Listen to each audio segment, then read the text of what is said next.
नमस्कार, आप देख रहे हैं क्रांतिकारी खबर के साथ पत्रकार रूपकिशोर राजपूत की रिपोर्ट। आइए ले चलते क्रिसमस डे के मौके पर ईसाई चर्च घंटाघर पर, जहां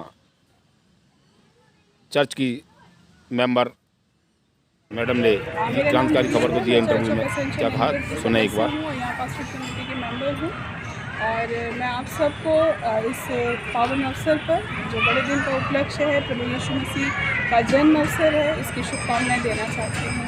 और मैं एक छोटा सा संदेश आप लोगों को देना चाहती हूँ कि प्रभु यीशु मसीह इस पृथ्वी पर हम मनुष्यों के लिए एक उद्धार को लेकर के आया और प्रभु यीशु मसीह हमारा उद्धार करता है। और हम विश्वास करते हैं इस बात पर कि जो प्रभु यीशु मसीह इस पृथ्वी पर आया और उसने कुंवारी मरियम से जो जन्म लिया है, अगर हम उसके ऊपर विश्वास करेंगे तो हमें उद्धार मिलेगा।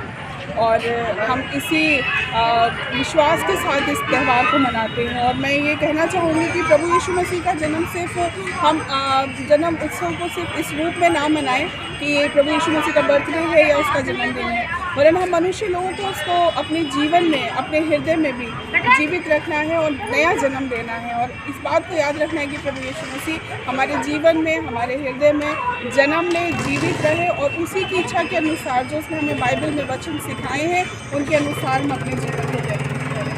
आपको प्रभु बहुत आशीष दे, बरकत दे। एक बार और चर्च ऑफ असेंशन की तरफ से, मेरी तरफ से आप सबको बड़े धन्यवाद। युवा पीढ़ी के लिए क्या संदेश देना चाहती है आप? जी, युवा पीढ़ी के लिए मैं यही कहना चाहूँगी कि जब प्रभु यीशु मसीह अपनी युवावस्था में थे तो उन्होंने मनुष्य जाति के लिए क्रूस की वेदना को सहा है और उन्होंने ऐसा त्याग दिया है जो किसी भी व्यक्ति के लिए देना आसान नहीं है। और जिस शांति से, जिस प्रेम के साथ उन्होंने आनंद का सुसमाचार दिया है, तो मैं आज की युवा पीढ़ी को भी यही कहना चाहूँगी कि प्रभु यीशु मसीह को वो अपनी प्रेरणा माने। और यीशु मसीह ने अपने युवा समय में बहुत संजीदगी से और बहुत सादगी से और बहुत एक परमेश्वर के भय में अपने जीवन को व्यतीत किया, परमेश्वर की आज्ञाकारिता में। तो युवा पीढ़ी से मैं यही कहना चाहूँगी कि वो प्रभु यीशु मसीह को अपनी प्रेरणा माने, अपना इंस्पिरेशन माने, उनके जीवन के बारे में पढ़ें कि किस प्रकार का जीवन प्रभु यीशु मसीह का रहा है। नहीं, प्रभु ईसा मसीह को तो समाज ने उनको सूली पर चढ़ा दिया।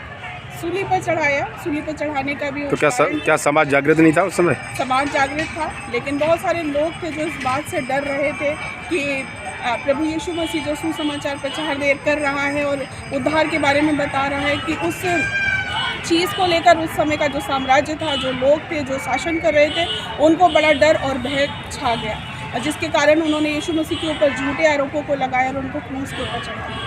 लेकिन ये पहले से निश्चित था, क्योंकि बाइबल हमें सिखाती है, बाइबल हमें बताती है, भविष्यवाणी पहले से हो चुकी थी कि परमेश्वर यहोवा हमारे लिए अपने बेटे को भेजेगा और जो इस पृथ्वी पर आएगा और हमारे पापों के लिए क्रूस की वेदना को सहेगा। तो ये कोई एक काल्पनिक कहानी नहीं है, ये प्रभु यीशु मसीह के जन्म होने से पहले, उनकी क्रूस की वेदना को सहने से पहले भी, बहुत वर्ष पहले इन सारी चीज़ों की भविष्यवाणी हो चुकी थी। तो आज की युवा पीढ़ी को प्रभु ईसा मसीह के दिए हुए वचनों को अपने अंदर उतारना चाहिए अपने जीवन में, क्योंकि प्रभु यीशु मसीह के वचन जो हैं, हम मत्ती रचित सुसमाचार को अगर हम पढ़ें और उसके 6 पद को अगर हम पढ़ें तो बहुत सुंदर वचन उसके अंदर लिखे हैं और उसमें लिखा हुआ है कि किस प्रकार एक मनुष्य का जीवन होना चाहिए। हमें ऐसे कोई 2-4 वचनों का आप वर्णन करें। बिल्कुल, मैं बताऊँगी। जैसे कि लिखा है कि यदि तुम्हारी गाल पर कोई एक गाल पर छांटा मारे तो तुम दूसरा भी उसके सामने दे दो। लेकिन आज की युवा पीढ़ी ऐसे नहीं है। अगर कोई ज़ोर से आवाज़ में भी बात करता है तो वो पलट के दुगनी तेज़ आवाज़ में उनसे बात करते हैं। वचन में हमें, बाइबल हमें ये सिखाती है कि हमें अपने मन को दीन और नम्र रखना है, लेकिन आज की तारीख में हम देखते हैं कि लोगों के अंदर दीनता और नम्रता नहीं है।